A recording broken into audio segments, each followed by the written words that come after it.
ओम मुनित्रयं नमस्कृत्य दुक्तिः परिभाव्य च वैयाकरणसिद्धान्तकौमुदीयं विरच्यते। सर्वेभ्यः श्रोतृभ्यः नमः। अस्माभिः गतपाठे यद्यत् पठितं तद् एकवारं स्मरामः। वयं वैयाकरणसिद्धान्तकौमुदी इत्याख्यस्य ग्रन्थस्य तत्र हलन्तपुल्लिङ्गप्रकरणे भवामः। प्रकरणस्यास्य अस्माकं क्रमे तत्र एकसप्ततितमः पाठः गतपाठः प्रवृत्तः। अस्मिन् एकसप्ततितमे पाठे तत्र वयं सर्वादौ तावत् तत्र सूत्रं पठितवन्तः। स्पृशो नुदुके क्विन् इति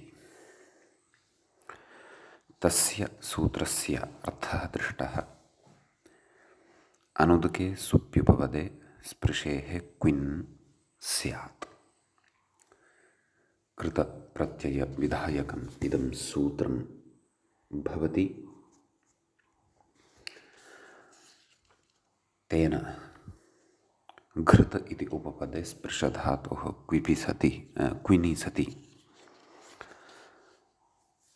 तत्र षत्वं जष्ट्वं कुत्वादिकं च विधाय घृतस्पृक् घृतस्पृशौ घृतस्पृशः इत्यादीनि रूपाणि अस्माभिः साधितानि। तदनन्तरं क्विन् प्रत्ययः यस्मादिति बहुव्रीह्याश्रयणात्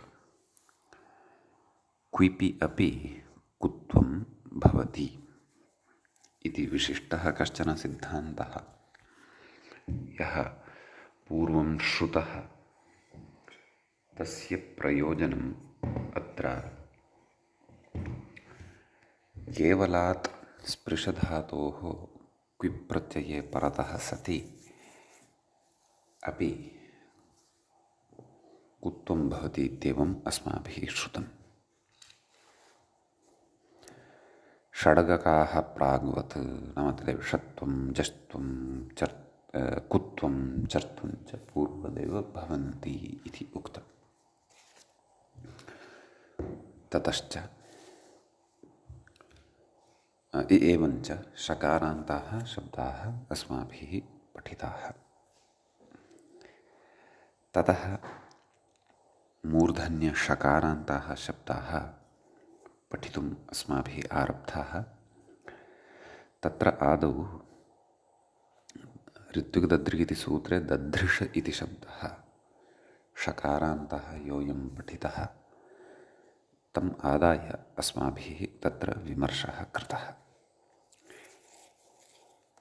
तत्र धृष्णोतीति दधृक् धृष्णोतीति इत्यस्मिन् अर्थे क्विपि सति तत्र दधृक् दधृग् इति अपि च दधृषौ दधृषः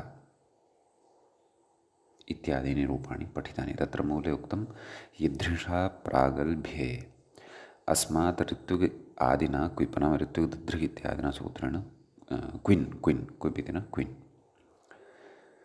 क्विन् इति एकः इति एकं द्वित्वमिति अपरम् अन्तोदात्तत्वमिति च तृतीयम् इति एतावन्ति कार्याणि दधृक् इति शब्दे निपात्यन्ते। तानि च अस्माभिः विस्तरेण गतपाठे पठितानि।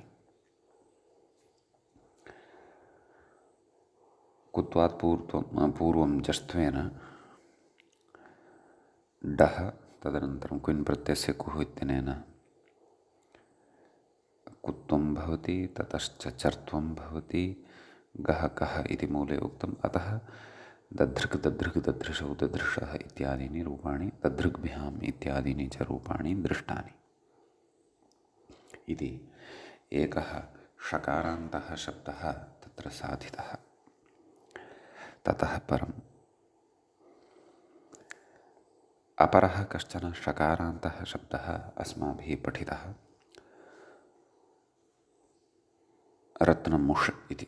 रत्नानि मुष्णाति इति।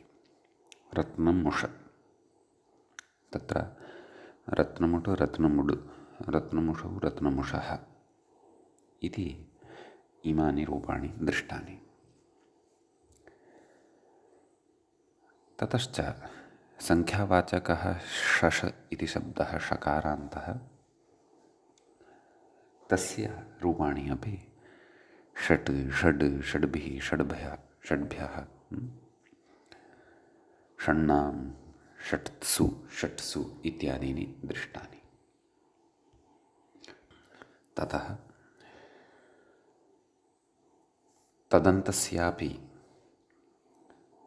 तत्र षड्भ्यो लुक् इति कार्यं षट्चतुर्भ्यश्च इति कार्यं भवति। तस्मात् परमषट् परमषण्णाम् इत्यादीनि रूपाणि अपि तत्र सिद्धानि भवन्ति इति। शश इति शब्दमादाय अस्माभिः विमर्शः क्रियमाणः वर्तते। गतपाठस्य अन्ते व्याख्यायाः पङ्क्तयः इत्थं लक्षिताः। शश शब्दो नित्यं बहुवचनान्तः तस्य बहुवचनेष्वेव रूपाणि दर्शयति। षड्भ्यो लुगिति अनेन जश्चसोः लुकि जस्त्वचर्त्वे इति शेषः। तदन्तविधिरिति षड्भ्यो लुक् षट्चतुर्भ्यश्च इत्यनयोः आङ्गत्वादिति भावः इति एतावान् विषयः अस्माभिः तत्र गते पाठे पठितः। अधुना तावत् वयम्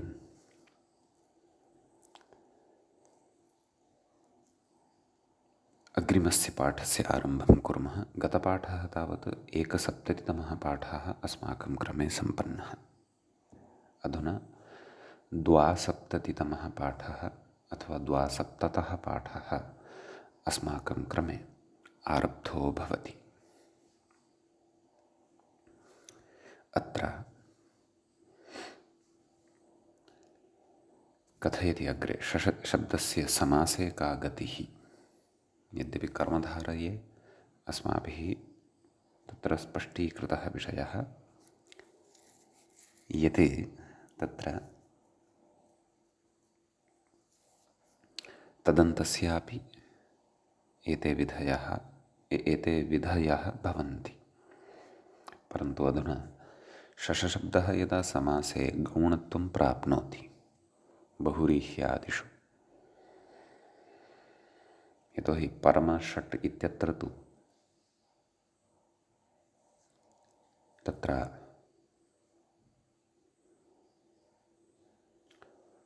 गौणत्वं नास्ति। शशशब्दस्य कर्मधारय पुरुषत्वात्। समीचीनम्। एवं तर्हि तत्र बहुव्रीहौ का व्यवस्था इति चेत् व्याख्याता अग्रे कथयति। बहुव्रीहौ प्रवेशयन्नस्ति अस्मान्। कथयति प्रियाः षड् यस्य इति बहुव्रीहौ। प्रियाः षड् पुत्र्यः वा अथवा गावः वा अथवा याः काः अपि वा तत्र अध्याहर्तुं शक्यः। प्रियाः षड् यस्य इति बहुव्रीहौ प्रियशश शब्दस्य एकदविबहुवचनानि सन्ति। एवं खलु। प्रियशशब्दः यः वर्तते तस्य एकवचनत्वमपि द्विवचनत्वमपि बहुवचनत्वमपि भवत्येव। कुतः? यतोहि अन्यपदार्थप्रधानः अत्र बहुव्रीहिः वर्तते। अन्यपदार्थश्च अत्र एकत्वेन एव ग्राह्यः इति नास्ति, द्वित्वेनापि ग्राह्येन तादृशौ द्वौ अपि भवितुम् अर्हतः ययोः षट् प्रियाः वर्तन्ते। तादृशाः त्रयः अथवा बहवः अपि भवितुम् अर्हन्ति येषां षट् प्रियाः वर्तन्ते, षट् प्रियाः वर्तन्ते। सम्यक् कथयति प्रियषट् प्रियषड्,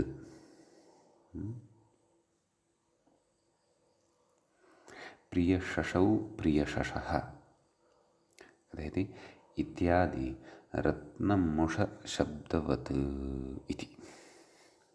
यथा रत्नमुषशब्दस्य रूपाणि अस्माभिः दृष्टानि तद्वत् प्रियशश इति शब्दस्य रूपाणि अपि ज्ञेयानि इति कथयति। एवं खलु कथयति तत्र षड्भ्यो लुक् इति षट्चतुर्भ्यश्च इति च। षड्भ्यो लुक् इत्यनेन जश्रसोः लुक् क्रियते खलु बहुवचने। कथयति षट्चतुर्भ्यश्च इति च। षट्चतुर्भ्यश्च इत्यनेन कः विधीयते? नुडागमः। कथयति इति च लुङ्नुटौ आशङ्क्य आहा, नाम तर्हि बहुवचने प्रियशशः इति रूपं कथम्? एवं किल। एवञ्च तत्र षष्ठी बहुवचने प्रियशशां नाम नुड्रहितं रूपं कथम्? इति आशङ्क्य आहा, नाम एतादृशम् आशङ्कां पुरस्कृत्य कथयति। आहा किमाह? गौणत्वे द्विति। मूले पश्यन्तु, गौणत्वे तु प्रियशशः प्रियशशाम्। एवं खलु कथयति षड्भ्यः इति चतुर्भ्यः इति च बहुवचननिर्देशबलेन तदर्थप्राधान्ये एव लुङ्नुटोः प्रवृत्तेरिति भावः। एवं खलु षड्भ्यो लुक् इत्यत्र षड्भ्यः इति बहुवचनत्वं प्रयुक्तं। षट्चतुर्भ्यश्च इत्यत्रापि षट्चतुर्भ्यः इत्येवं बहुवचनं खलु प्रयुक्तम्। अतः बहुवचननिर्देशबलेन तदर्थप्राधान्ये एव, नाम षट् शश इति शब्दस्य चतुर् इति शब्दस्य च यत्र अर्थप्राधान्यं भवति, अर्थप्राधान्यं क्व च भवति? यदा नित्यबहुवचनान्ततया एव अनयोः प्रयोगः क्रियते। बहुव्रीहौ तु गौणत्वात् अनयोः नित्यबहुवचनान्तत्वं न भवति, नाम शश चतुर् इत्यनयोः नित्यबहुवचनान्तत्वं न भवति। एवं खलु। अतः प्रकृते तु गौणत्वम् अस्ति, अतः षड्भ्यो लुक् इत्यस्य चतुर् इत्येतस्य च इदं कार्यं न भवति। षड्भ्यो लुक् इति न भवति, न च षट्चतुर्भ्यश्च इति भवति। सम्यक्। अतः कथं रूपाणि? प्रथमायाः रूपाणि तु उक्तानि। मूले च यत्र विशेषः अस्ति तदेव उक्तं रूपद्वयं। किं? प्रियशशः प्रियशशां। प्रियशशः नाम प्रथमाविभक्तेः बहुवचने। प्रियषट् प्रियषड् प्रियशशौ प्रियशशः सर्वाणि अपि रत्नमुषपदेव। तदनन्तरं द्वितीया सम्बोधनं हे प्रियषट् हे प्रियषड् हे प्रियशशौ हे प्रियशशः। द्वितीया प्रियशशं प्रियशशौ प्रियशशः। तृतीया प्रियशशा प्रियषड्भ्यां प्रियषड्भिः। चतुर्थी प्रियशशे प्रियषड्भ्यां प्रियषड्भ्यः। पंचमी प्रियशशः प्रियषड्भ्यां प्रियषड्भ्यः। षष्ठी प्रियशशः प्रियशशोः प्रियशशां। सप्तमी प्रियशशि प्रियशशोः प्रियषट्सु प्रियषट्सु। इत्येवं रूपाणि तत्र ज्ञेयानि। एवं किल। इति शश इति शकारान्तशब्दविषये विशेषः दृष्टः। अधुना तत्र अपरः कश्चन शकारान्तः शब्दः अग्रे उच्यते। सोऽयं शकारान्तः शब्दः भवति पिपठिष इति। कः? पिपठिष। कथम् अयं शकारान्तः शब्दः तत्र सिद्ध्यति इत्येतस्मिन् विषये तत्र ज्ञातव्यं वर्तते। व्याख्याता प्रवेशयति मूलं प्रति, कथयति पठितुम् इच्छति इत्यर्थे पठव्यक्तायां वाचि इति धातोः कर्मणः समानकर्तृकादिच्छायां वा इति सन्प्रत्यये संज्ञोः इति द्वित्वे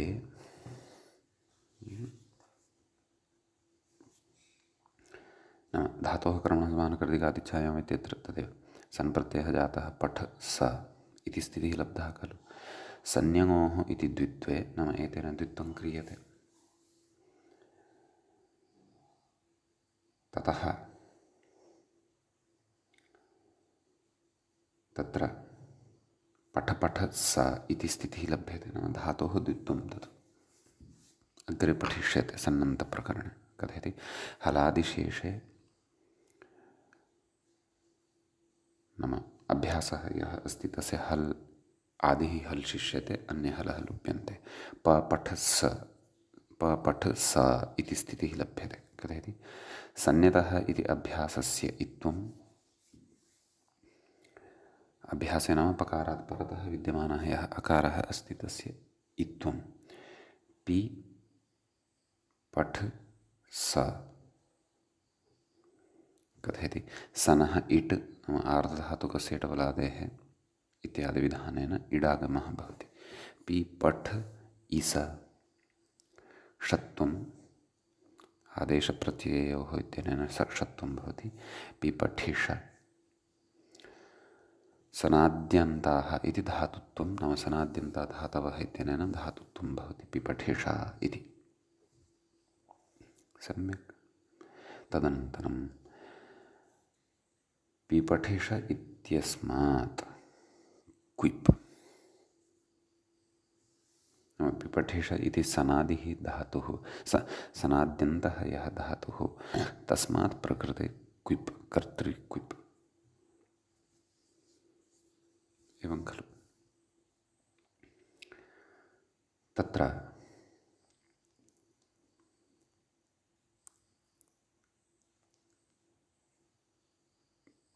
पिपठिष क्विप् क्विपः सर्वलोपः भवति।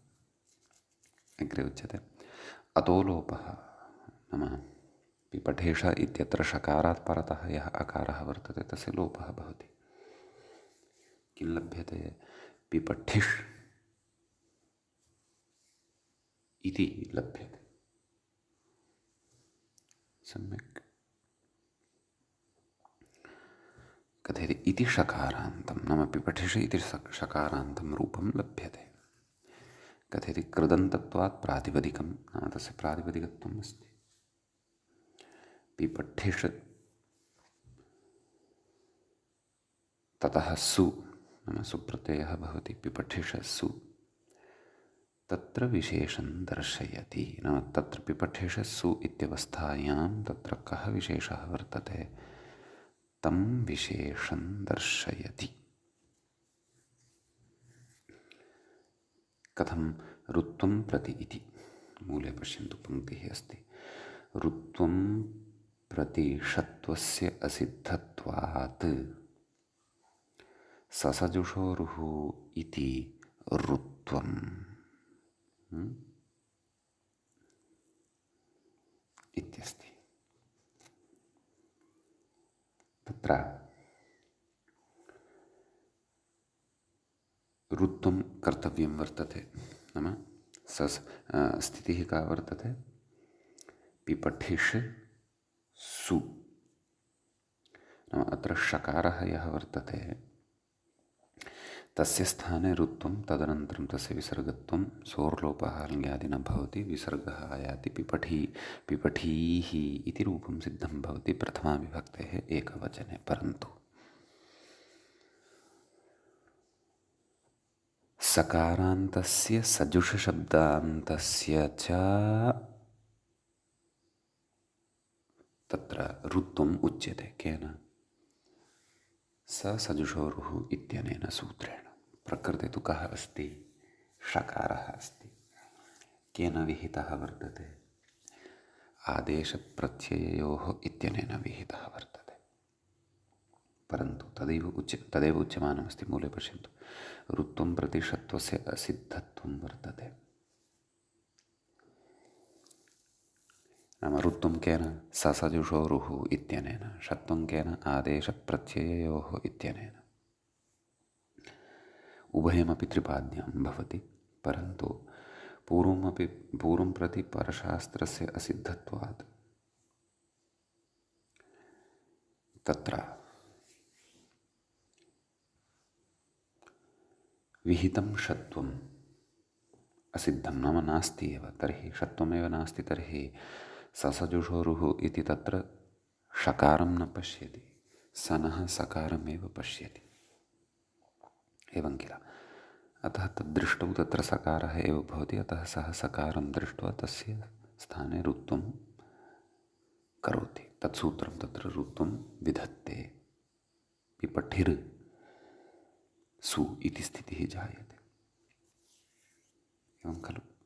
तदनन्तरं सोः हल्ङ्यादिना लोपः भवति, रेफस्य विसर्गः भवति, पिपठीः इति रूपं सिद्धं भवति। तत्र कथयति, क्वौ लुप्तन्न स्थानिवतिति निषेधात् हल्ङ्यादिलोपे कृते। क्वौ लुप्तं न स्थाने, क्वि परतः वर्तते, तर्हि स्थानिवद्भावो न भवति।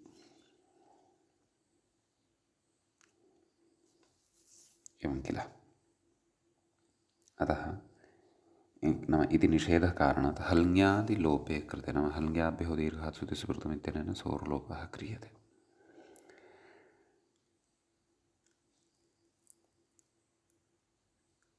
एवं खलु? किमर्थमिदमुच्यमानं स्यात्? आम् आम् आम्, अवगतं किल?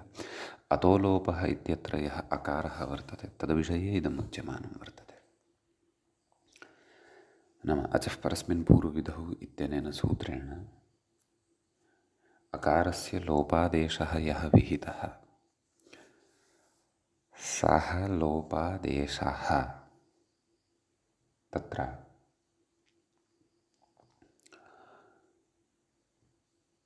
स्थानिवद्भावं न प्राप्नोति, नाम अवत् न भवति। कुतः? क्वौ लुप्तं न स्थानिवत्।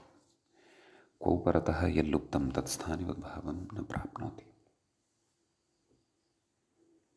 एवं खलु?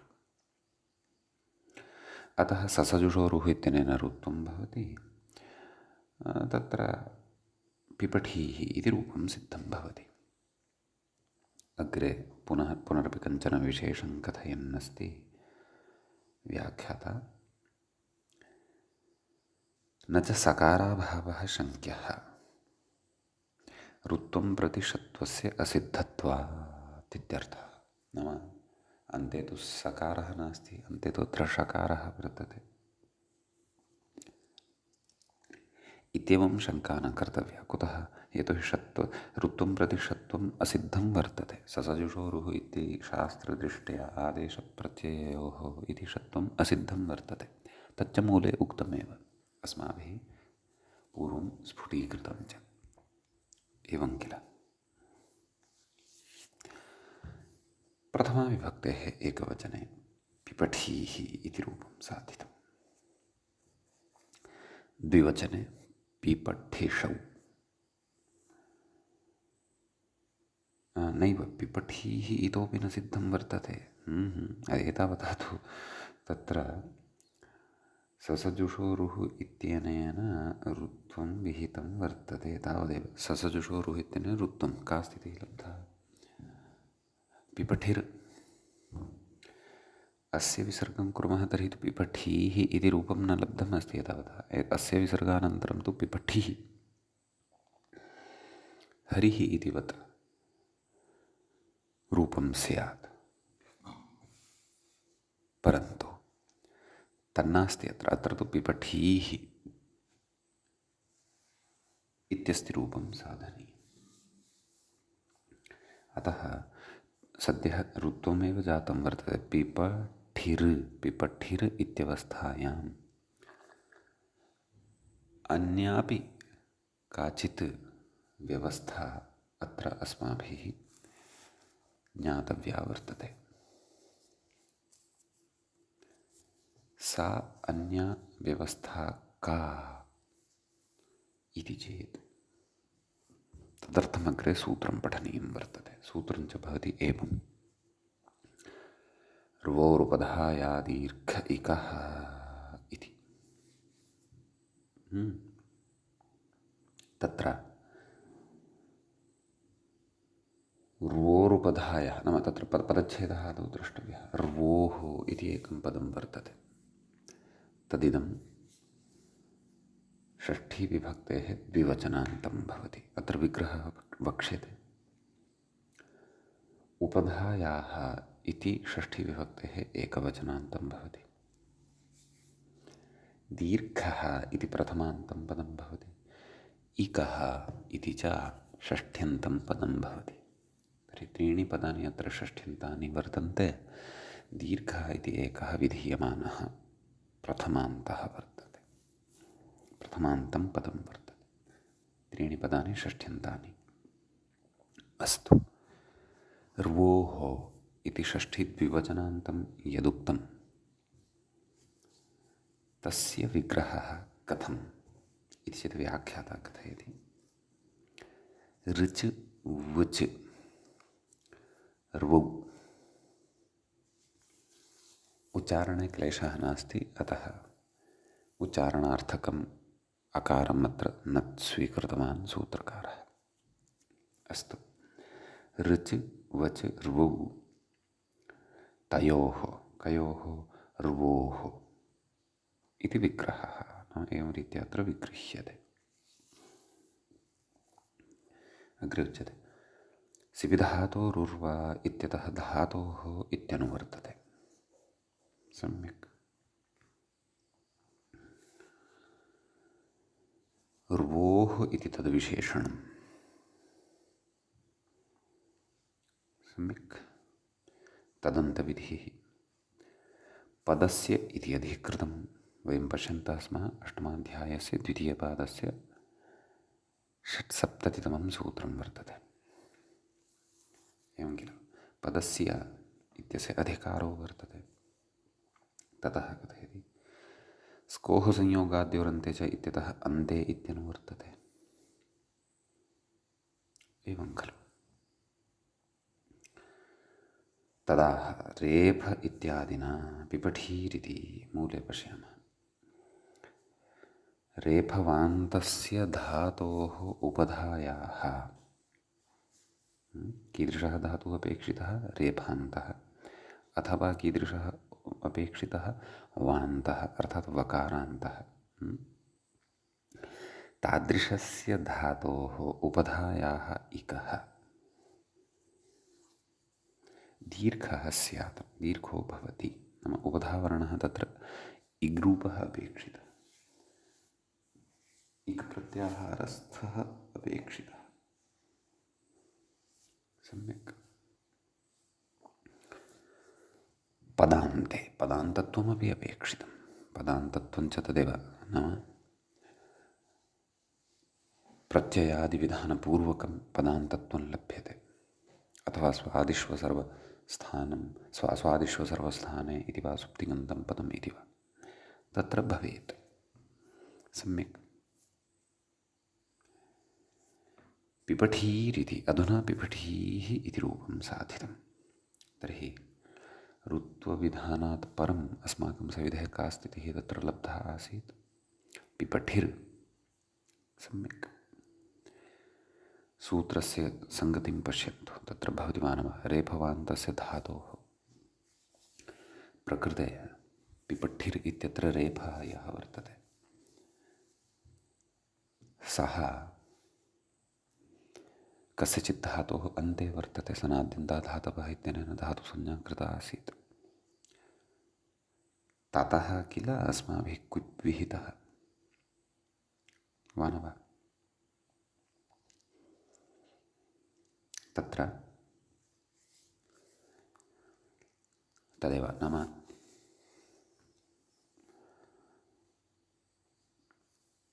रेफवान् धातुः अयं वर्तते। अस्य उपधाभूतः इक् अपि अस्ति, इकारः। किञ्च पदान्ते तत्र सः रेफः पदान्ते अपि स्यात्, अथवा सः वकारः, वकारस्य उदाहरणं सद्यः अत्र न दत्तम्, अग्रे प्रदास्यते।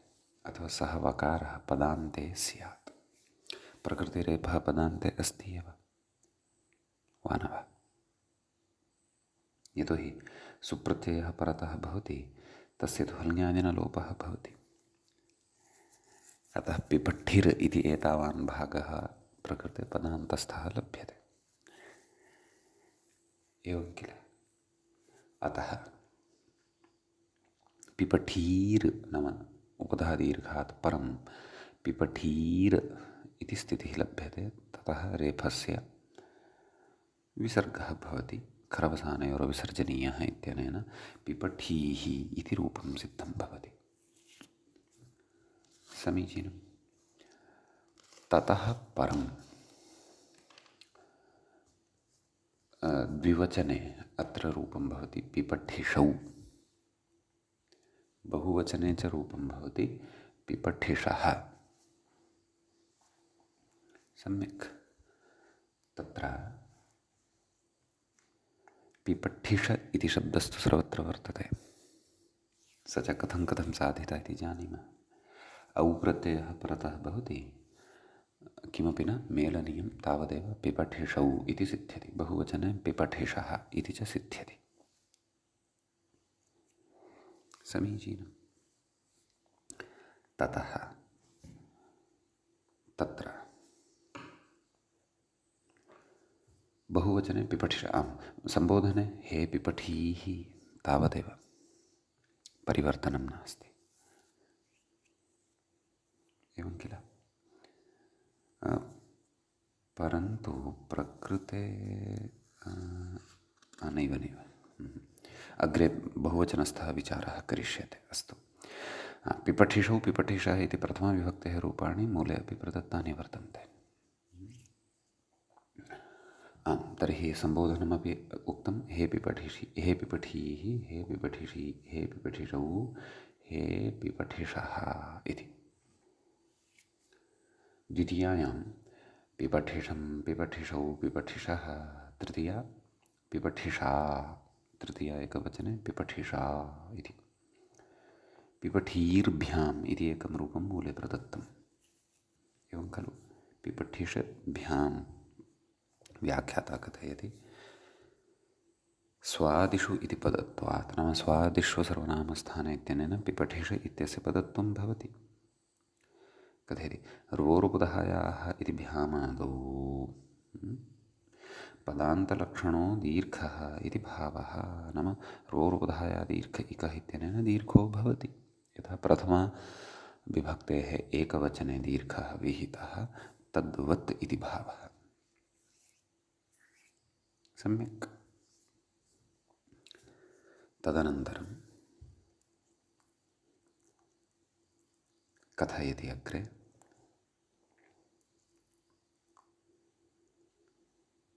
सुपि विशेषणाः।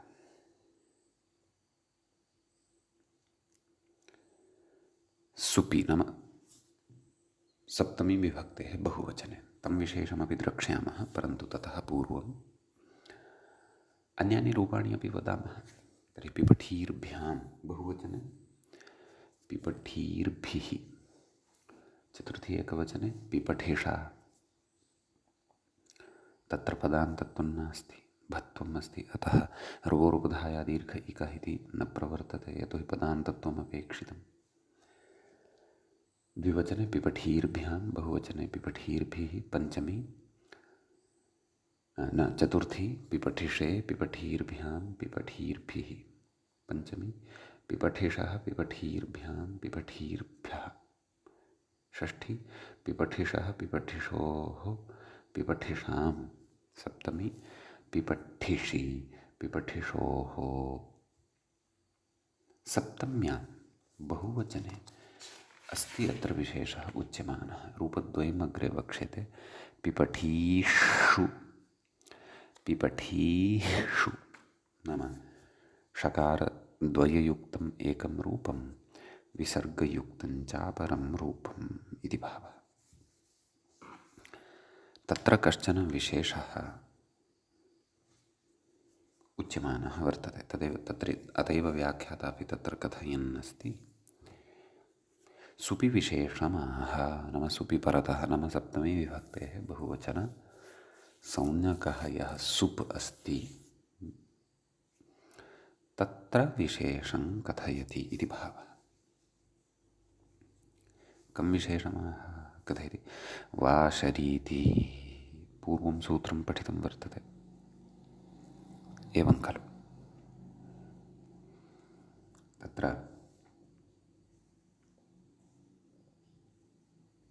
विकल्पेन विसर्गविधानम् उच्यते खलु, केन? वाशरि इत्यनेन। सूत्रं दृष्ट्वा साक्षात् स्पष्टं भवति यत् परतः यन्निमित्तम् अपेक्षितं तत् शर्वर्णत्वेन स्वीक्रियते। अपि च विसर्गस्य विसर्गादेशः एव विकल्पेन एतेन सूत्रेण उच्यते इति अस्माभिः पूर्वं विस्तरेण पठितमस्ति। सम्यक् कथयति व्याख्याता। तत्र पिपठेषु इति स्थिते, सु नाम तदेव तत्र सप्तमी विभक्तेः बहुवचने यः प्रत्ययः भवति तद्विषये उच्यमानम् अस्ति। इति स्थिते षत्वस्य असिद्धत्वात् ऋत्वे, एवं खलु, यथा पूर्वं सर्वत्र षत्वस्य असिद्धत्वात् ऋत्वम् अस्माभिः विहितमेव। दीर्घे नाम ऋत्वं भवति, का स्थितिः लभ्यते?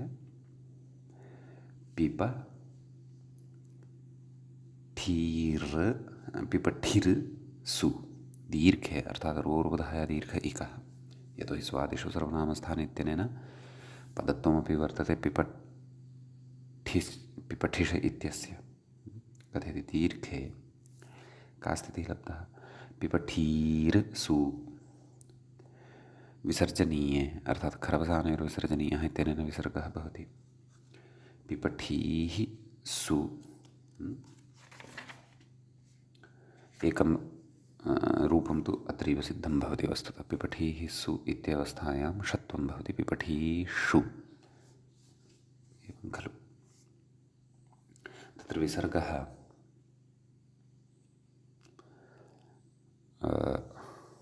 आम् इणप्रत्याहारे अपि अन्तर्भवति खलु, अथवा प्रकृतिस्थानिवद्भावं वा आश्रित्य षत्वं वक्तव्यं स्यात्, वक्ष्यते अग्रे तद्विषयेपि। अस्तु, कथयति? विसर्जनीये का स्थितिः जाता? पिपठीः सु, कथयति? तस्य सत्वं बाधित्वा, सत्वं प्राप्तं भवति, तं सत्वं बाधित्वा, तत्सत्वं बाधित्वा वाशरीति विकल्पेन विसर्जनीयः,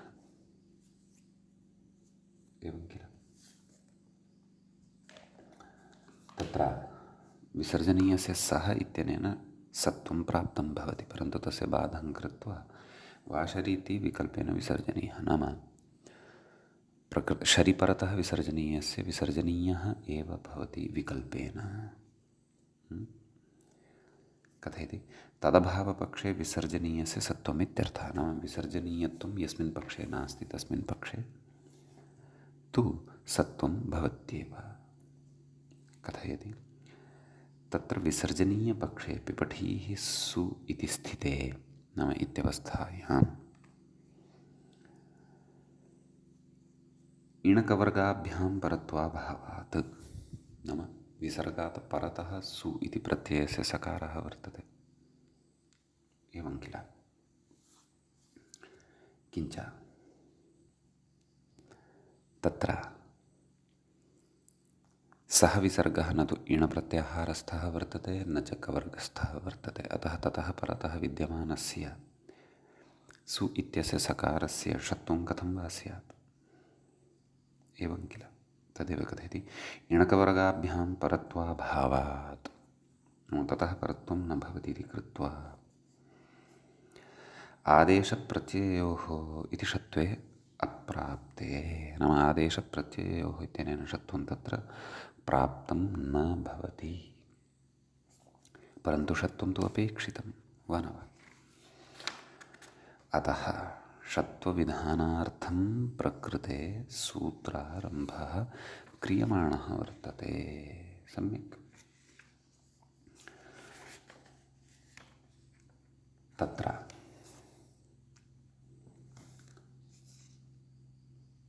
सूत्रम् अग्रे वर्तते। नुं विसर्जनीय शर्व्यवायेऽपि इति।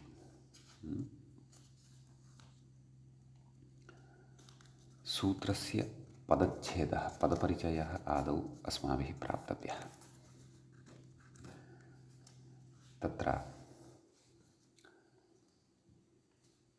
नुं विसर्जनीय व्यवाये इति एकं पदं भवति सप्तम्यन्तं पदम्। अस्य विग्रहः तु अस्माभिः कर्तव्यः वर्तते। सम्यक्।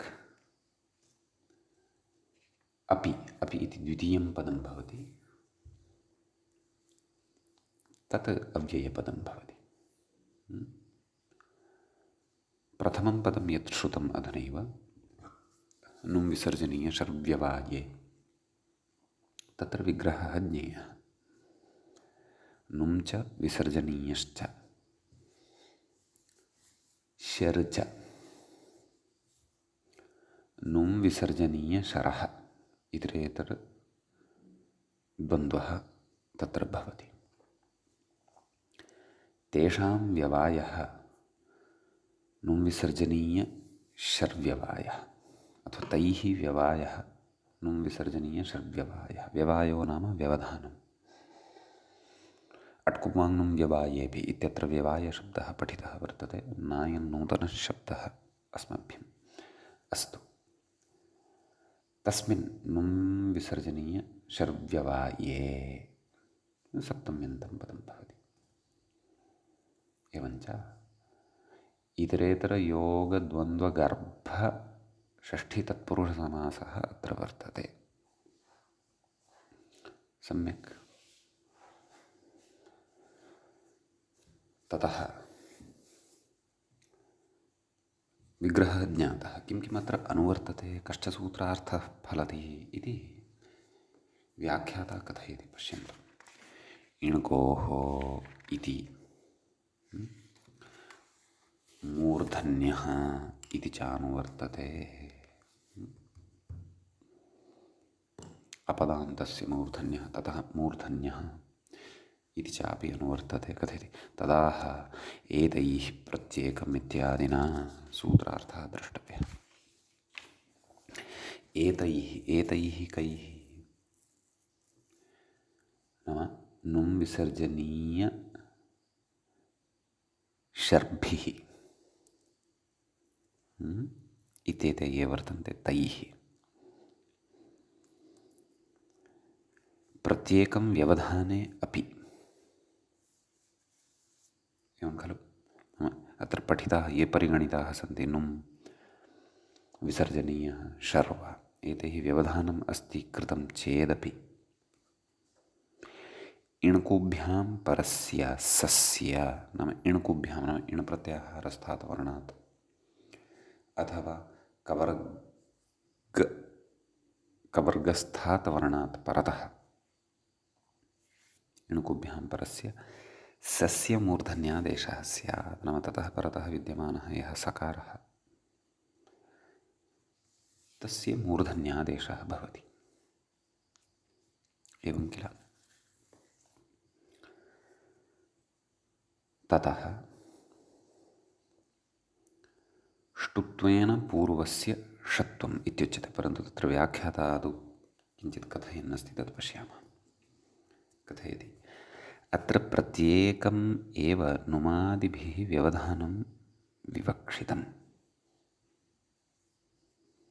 न तु अट्कुप्वाङ्नुम् इति वद यथासम्भवं व्यवधानम् इति भाष्ये स्पष्टम्। एवं खलु। नाम प्रत्येकम् एकस्मिन् समये कश्चन एकः व्यवधाने स्यात् इति भावः। अट्कुवाङ्नुम् इत्यत्र तु किम् उक्तं, सर्वेपि मिलिताः व्यस्ताः। अट्कुवाङ्नुम् इत्येतेषु विद्यमानः बहवः अपि भवितुम् अर्हन्ति, कश्चन एकोऽपि भवितुम् अर्हन्ति। एवं खलु। प्रकृते तु प्रत्येकम् इत्युक्तं नाम प्रत्येकं नाम कश्चन एकः एव एकस्मिन् समये क्वचित् उदाहरणे भवेत् इति भावः। कथयति ततश्च प्रकृते विसर्जनीयपक्षे विसर्जनीयत्वपक्षे तेन व्यवधाने अपि नाम विसर्गेण व्यवधानमस्ति चेदपि षत्वमिति भावः वा न वा। यतोहि पिपठी विसर्गः सु इत्यवस्थायाम् इणकः ठकारोत्तरवर्ती ईकारः प्रत्ययावयवभूतः सुप् इत्यस्य सकारः, तयोः मध्ये नाम इण सकारयोः मध्ये अथवा ईकारसकारयोः मध्ये विसर्गेण व्यवधानं कृतं वर्तते। अतः प्रकृते नुं विसर्जनीय श्रव्यवायेपि इत्यनेन सूत्रेण विसर्गेण व्यवधाने सत्यपि नाम इणः परतः विसर्गेण व्यवधानं कृतमस्ति चेदपि तत्र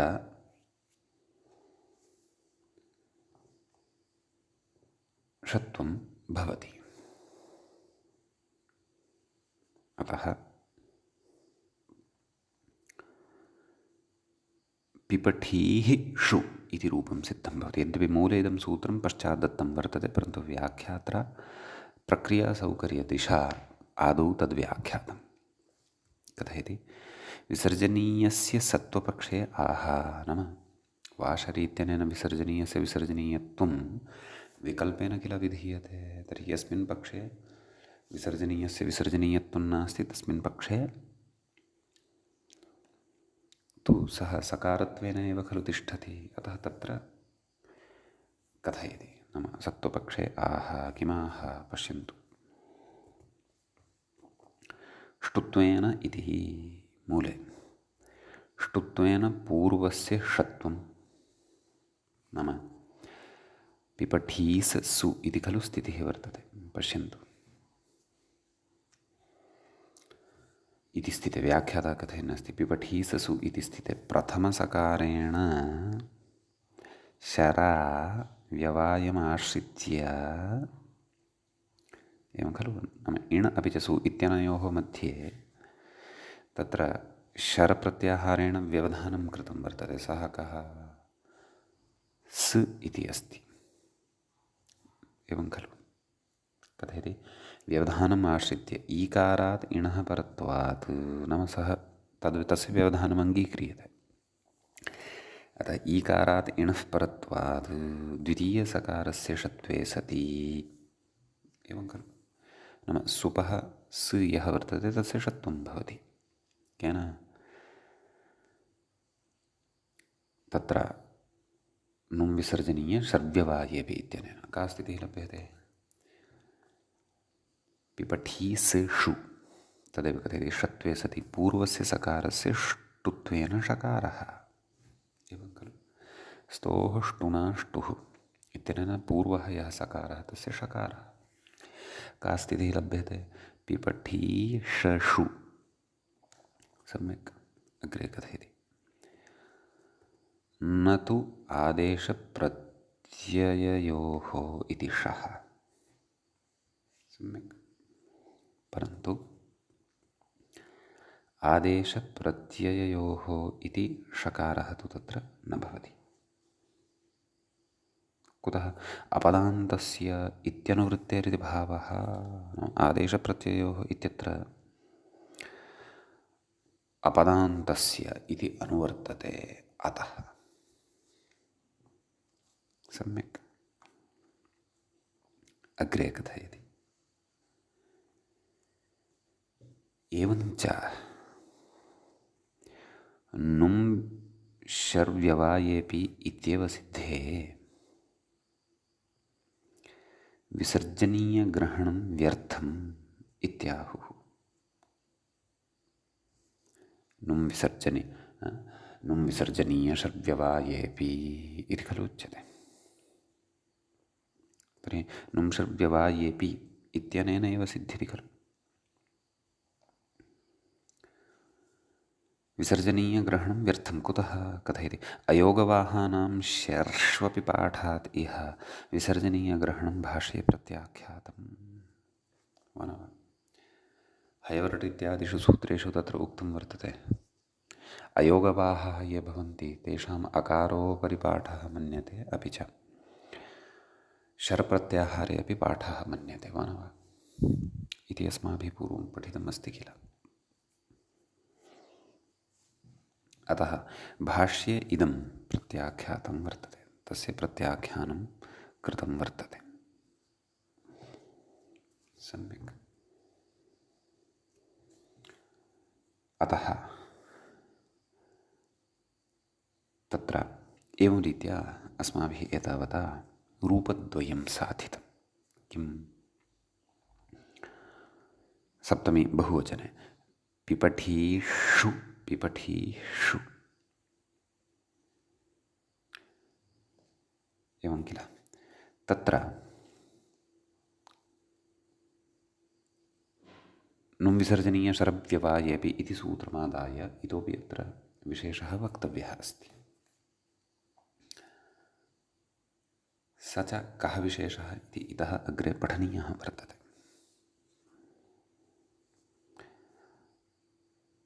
कथयति ततः प्राक्तनपङ्क्तिः तु स्पष्टा किल। अयोगवाहानां शर्षोऽपि पाठादिह विसर्जनीयग्रहणं भाष्ये प्रत्याख्यातं भवतु।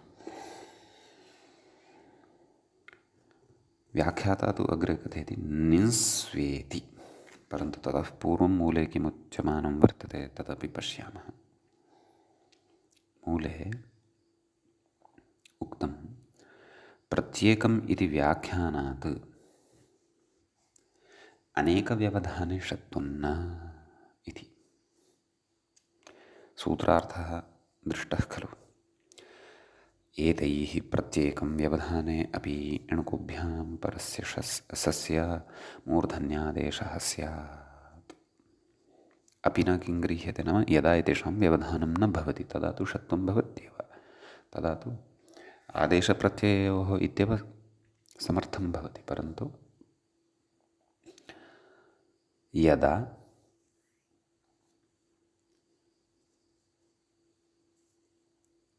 प्रकृते नुं विसर्जनीयशर्भिः व्यवधानं भवति तदापि इणुकवर्गाभ्यां परस्य नाम एतैः व्यवधाने सत्यपि सकारस्य षत्वं भवति। तत्र प्रत्येकम् इत्युक्तं नाम एतेषु विद्यमानः तत्र कश्चन एक एव स्यात् भोः इत्युच्यते। अट्कुवाङ् व्यवायेऽपि इतिवत् यथा सम्भवं मिलितैः व्यस्तैः वा इति यदुच्यते तथा न स्यात्। अतः तद् मूले आदौ एव स्पष्टीकृतं नाम प्रत्येकमिति व्याख्यानात् अनेकव्यवधाने षत्पन्न नाम अनेकव्यवधाने सति च षत्पन्न भवति। तादृशं व्याख्यानं च कुतः? व्याख्यानात्, प्रयोगं दृष्ट्वा, नाम लक्ष्यं वीक्ष्य, एवं किल। तर्हि तत्र उदाह्रियते निस्वेति। तत्र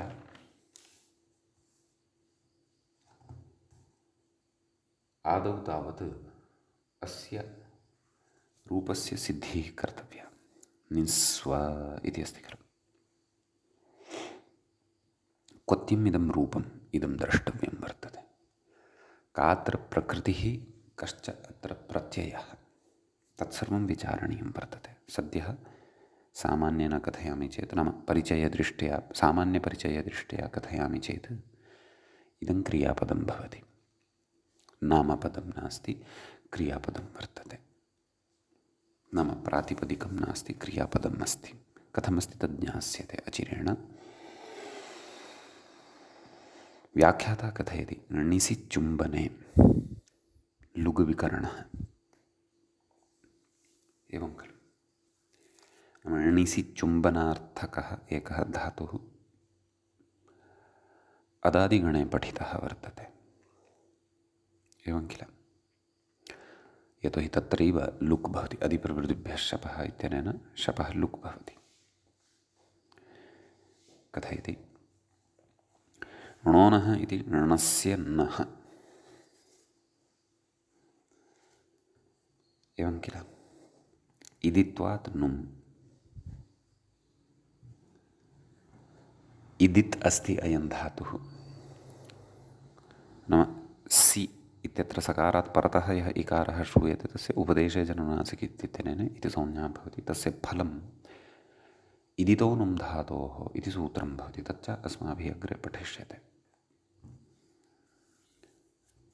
सम्यक्।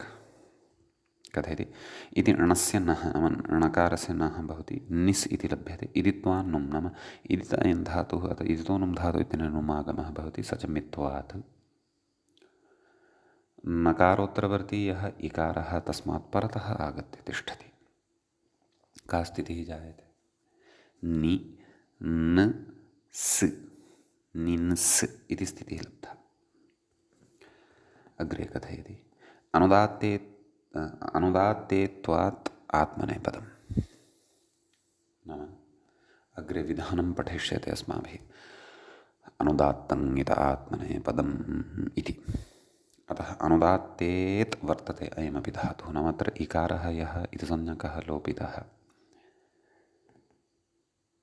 सः अनुदात्तोऽपि वर्तते। अनुदात्तेतः ये वर्तन्ते धातवः तेभ्यः आत्मनेपदसंज्ञकः प्रत्ययो भवति इति अग्रे अस्माभिः पठिष्यते। सामान्यः परिचयः तु अस्माकं स्यादेव इति अहं भावयामि। ततः कथयति लोण्मध्यमपुरुषैकवचने थास्, त आताञ्झ थास् आथान्धम् इट् वहि महिङ् इति आत्मनेपदसंज्ञकाः प्रत्ययाः भवन्ति, यांश्च वयं विस्तरेण तिङन्ताधिकारे पठिष्यामः। सम्यक्। कथयति लोण्मध्यमपुरुषैकवचनं थास् भवति। नाम लोट् लकारः अत्र विवक्षितः, तस्य मध्यमपुरुषस्य एकवचनं च विवक्षितम्। अतः नीन् स् इत्यस्मात् थास् इति प्रत्ययो भवति। सम्यक्। ततः थासस्से इत्यनेन थास् इत्यस्य स्थाने से इति आदेशः भवति। नीनस् से। कथयति सवाभ्यां वामौ इति एकारस्य वत्वं। किं वत्वम्? एवं खलु। नाम प्रकृता नीनसे इत्यत्र यः एकारः वर्तते तस्य स्थाने व इति आगच्छति। नीनस्व तत्रैव कथयन् अस्ति। नीनस्स्व इत्यतः अवशिष्टां रूपसिद्धिम् अवशिष्टं च सिद्धान्तमत्र वयम् अग्रिमे पाठे श्रोष्यामः। अद्यतनपाठः अत्रैव उपसंह्रियते। मङ्गलं कुर्मः। मुनित्रयं नमस्कृत्य तदुक्तिः परिभाव्य च वैयाकरणसिद्धान्तकौमुदीयं विरच्यते। एवञ्च